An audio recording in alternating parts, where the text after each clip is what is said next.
ထုလေးတွေကိုအခုထင်ရပြီးစပြီးတော့တပုတ်ပြီးတပုတ်ကျွန်တော်ပြောပြပါမယ်ပထမဝတ္ထုလေးကနည်းနည်းလေးတော့လွဲနေတယ်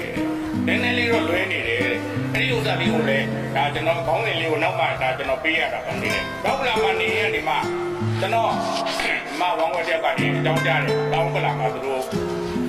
အဲ့ဒီကကျွန်တော်မျိုးသမီးဖြစ်လာမဲ့ကျွန်တော်ရဲ့သားရဲ့အမေပေါ့ဗျာနော်ကျွန်တော်ချစ်သူပေါ့ဗျာဘယ်လိုပြောရမလဲနော်သူ့ရှိရတယ်စာပေးလိုက်တယ်တဲ့စာတော်ပါလိုက်တယ်တဲ့ဘယ်နဲ့သွားကြည့်လာကြည့်လေအောင်နဲ့အဲ့ဒါနဲ့ကျွန်တော်လည်းသွားလိုက်တာသွားပြီးတဲ့အခါကျတော့အဲ့ဒီမှာစာသွားယူတယ်ဘယ်ပြီးတဲ့အခါကျတော့ဒီသားကိုသူတို့ချင်းကျွန်တော်ဖွင့်ပါမှာတရားကြောက်တယ်အဲ့တော့လည်းကိုကငယ်လေးသေးတာရှင်းလဲရှင်းတာပေါ့ဗျာသူတို့ချင်းဖွင့်ပါမှာရရှင်းတဲ့အခါကျတော့အဲ့ဒါနဲ့ကျွန်တော်ပြန်လာအောင်တို့တို့နဲ့ပြန်လာတော့တောင်းပလာနေကျွန်တော်ကအဲ့ဝီဇီယာလမ်းမကြီးနဲ့ရှောက်လာမလီငှက်တုပ်ကလည်းထပြန်သွားတာကောင်းကင်ကြီးကလည်းပြလူတွေကြီးလည်းကျွန်တော်တုံနဲ့အရန်သဘောကျပြန်ကောင်းတာပေါ့နော်အဲ့ဒါနဲ့ကျွန်တော်မျက်စိထဲမှာဝီဇီယာလမ်းမနဲ့နော်အဲ့တစ္ဆာလမ်းနဲ့အဲ့ကအကြော်ရောနဲ့နော်မိနာတောင်းမှကျွန်တော်မှဘလို့ထင်သွားတော့ဆိုတော့အာနာဒါနာရုပ်ရှင်ဇာတ်ကားရဲ့ချမီလာလေးကြနေတာပဲဆိုပြီးတော့မျက်စိထဲမှာမြင်အောင်မိတယ်ပေါ့နော်အဲ့ကျွန်တော်ရှေ့ဆက်လျှောက်လာတယ်တယောက်ကတွေ့တယ်ကျွန်တော်ပြုံးပြကျွန်တော်လည်းပြန်ပြုံးပြပေါ့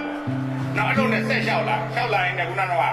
့ပါရမီရောက်လာတယ်ပါရမီကနေမှကျွန်တော်ထော်ရင်းကုန်းဘက်ကိုကျွန်တော်သွားထော်ရင်းကုန်းရောက်ရင်ဒီဘက်ကလူငယ်တင်တန်းကျောင်းဆိုတာရှိတယ်အဲ့တင်တန်းကျောင်းရှိရနေမှာဒီပတ်စကမတ်တိုင်နဲ့ကျွန်တော်မြောက်ကလာကိုကျွန်တော်43ကားကိုကျွန်တော်စီးရမှာဆိုတော့အဲ့လိုသွားရင်းနဲ့မှ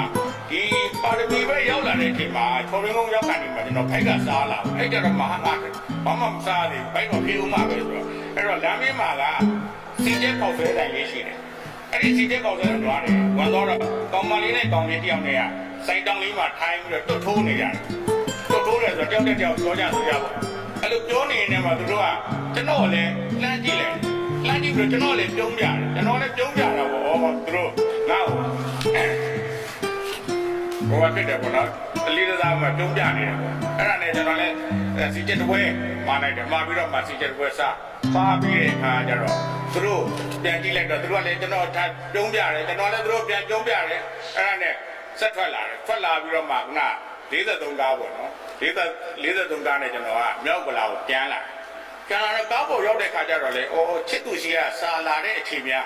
ကံများကောင်းနေတာလားမသိဘူးပေါ့နော်ကားပေါ်ရောက်တော့လည်းဖုန်နေရလေးကစင်းစင်းပဲရတယ်ဗျအဲ့ဒါနဲ့ကျွန်တော်ဖုန်လေးဘေးတန်းလေးမှာထိုင်အဲ့မှာတွဲရလည်းပဲကားဝက်မှာပါတယ်ကားဝက်မှာပါပြီးတော့သူကလည်းပဲသူတို့เนี่ยကလည်းကျွန်တော်လှမ်းကြည့်ပြီးကျွန်တော်ပြုံးပြတယ်ကျွန်တော်လည်းသူတို့ပြန်ပြုံးပြတယ်ငါတဲမျက်နှာပွက်နေပါလားဒီနေ့တစ်နေ့လုံးကတော့ဟန်ကြနေတာပဲ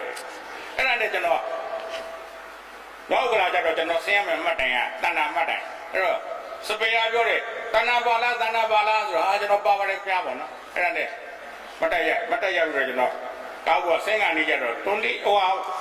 စပယ်ယာနေပြီးတော့ပြောသေးတယ်အခုဖြည်းဖြည်းစိမ့်တော့နည်းနည်းလေးလွဲနေဦးမယ်အေးရတယ်ကြီးလေးကျေးဇူးပဲတွန်လေးစိမ့်တဲ့အတန်လေးကြာတာပဲစပယ်ယာရဲ့အတန်တော်မှာကျွန်တော်နားထဲမှာချိုးနေတာအဲ့ဒါနဲ့ကျွန်တော်တဏ္ဍာလမ်းကိုရှောက်ရတာလမ်းဆိုဆက်နေမှာကျွန်တော်တို့ကအဲ့တော့နေခဲ့တာရှောက်ပြီးတော့တလန်းလုံးတက်တဲ့လူတွေကကျွန်တော်ပြုံးပြတဲ့လူမပြုံးပြတဲ့လူတယောက်မှမရှိပြုံးပြပြုံးပြအဲ့ဒါနဲ့နောက်ကျွန်တော်တို့နေတဲ့လမ်းတွေဒီတွေလည်းရောက်တော့ကျွန်တော်အဲ့လမ်းတွေလေးတွေဝင်သွားတဲ့အချိန်မှာကျွန်တော်ညီမလေးတွေကသူ့ရဲ့တငယ်ချင်းလေးတွေနဲ့ထွက်လာတယ်သူ့တငယ်ချင်းကောင်မလေးတွေနဲ့ထွက်လာကြတယ်ထွက်လာတဲ့အခါကျတော့ရုံးပိတ်ရဆိုတော့ကျွန်တော်ညီမရဲ့တငယ်ချင်းကောင်မလေးတွေကလည်းပဲသူ့ရှိကိုလာလဲရင်းနဲ့မှသူတို့ကဟိုဘက်ကလာတယ်ကျွန်တော်ကဒီဘက်ကနေသွားနေအနားလဲရောက်တော့ကျွန်တော်ညီမလေးကဟာတဲ့ကိုတဲ့ဘလို့ဖြစ်တာတော့နဲ့ဘလို့ဖြစ်လို့တော့ဒီမကြီးလေးတဲ့အဲ့နဲ့သူတွားတဲ့နေရာကြည့်တော့ကျွန်တော်ရဲ့ခြေတော့ကြည့်လိုက်တော့မဟာဆိုကျွန်တော်လည်းညီတော့တာပေါ့ဟာနဲ့လူကြီးရှက်တော့ညီတယ်ဆိုတဲ့ပတားကိုညီတော့တာပေါ့နော်ပြန်ကြည့်လိုက်တဲ့ခါကျတော့ကျွန်တော်ရောက်ပါလောင်းအိမ်ကစင်ကြယ်ဖနက်ကတစ်ဖက်ကျွန်တော်စီးနေကြဂရီဘာဖနက်ကတစ်ဖက်အဲ့ဒါယူကျွန်တော်စီးယူတော့တလန်းလုံးကိုပြုံးပြတာဟိုလူတွေကအမှားတော့ဒီလူဖနက်စီးလာတာမှားနေတယ်ဆိုတဲ့ဟာကိုပြောတဲ့ဥစ္စာကိုနည်းနည်းလွဲနေတယ်ဆိုတော့ပြောတဲ့ဥစ္စာကိုကျွန်တော်အဲ့ဒါမသိဘူးငါ့ကိုသူတို့ဂုံပြုတ်နေကြတာဆိုပြီးတော့အဲ့ဒီကြတော့မှကိုလွဲနေပြီဆိုတာကျွန်တော်သိတယ်နော်အဲ့တော့အဲ့ဒီဝတ္ထုလေးကတော့နှစ်မျက်နှာတည်းရှိပါတယ်ဒါပထမဆုံးကျွန်တော်ရေးလိုက်ပြီးတော့ပထမဆုံးပါလာတဲ့ဝတ္ထုလေးပေါ့